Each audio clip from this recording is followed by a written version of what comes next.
97% des entreprises du Sénégal sont les artisans, a indiqué une étude faite par l'ANSD, mais l'artisanat qui est considéré comme un des poumons de l'économie semble être négligé. Pourtant, le secteur génère beaucoup d'emplois. La Confédération nationale des organisations et entreprises patronales artisanales du Sénégal interpelle l'État. Amdi Moustapha Thiam, le président de la dite confédération. Comment peut-on développer un secteur en laissant en rade 87% de son effectif? Ce pays ne peut pas se développer sans l'agriculture, l'élevage et surtout l'artisanat. Nous sommes des hommes, nous sommes des professionnels, nous sommes des hommes de métier. Nous avons d'énormes difficultés. Pour ne pas vous dire simplement que l'orientation qu'avait pris l'artisanat dans les années 2000, c'était pas, et je le dis bien, et je pèse mes mots, c'était pas la bonne.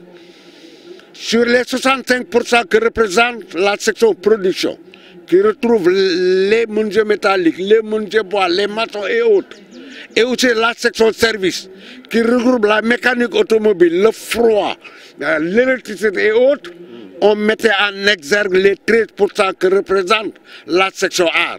Pour corriger cette injustice, l'État, à travers le projet d'employabilité des jeunes par l'apprentissage non formel, va investir dans la formation technique et pédagogique des maîtres d'apprentissage. Professeur Ousmane Adamadia, directeur de l'apprentissage, de l'emploi et de la formation professionnelle. Désormais, l'apprentissage traditionnel que nous avons connu, qui est un héritage de notre société, qui est pris en charge par des artisans, des maîtres d'apprentissage et qui n'ont rien entendu de l'État.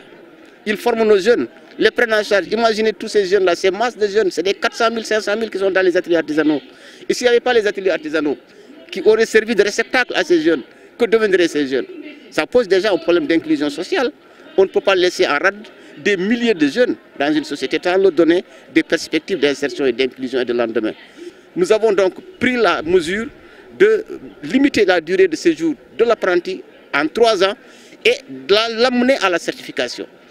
Et aujourd'hui, nous avons des jeunes, des milliers de jeunes qui sont dans les ateliers artisanaux, qui n'ont pas été à l'école et qui ont obtenu le CAP au même titre que quelqu'un qui a choisi d'aller à l'école.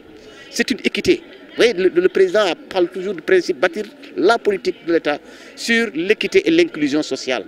Que le jeune, partout où il se trouve, qu'il soit dans les ateliers artisanaux, qu'il soit dans les daras, parce que c'est des formes d'apprentissage traditionnelles, léguées par notre société.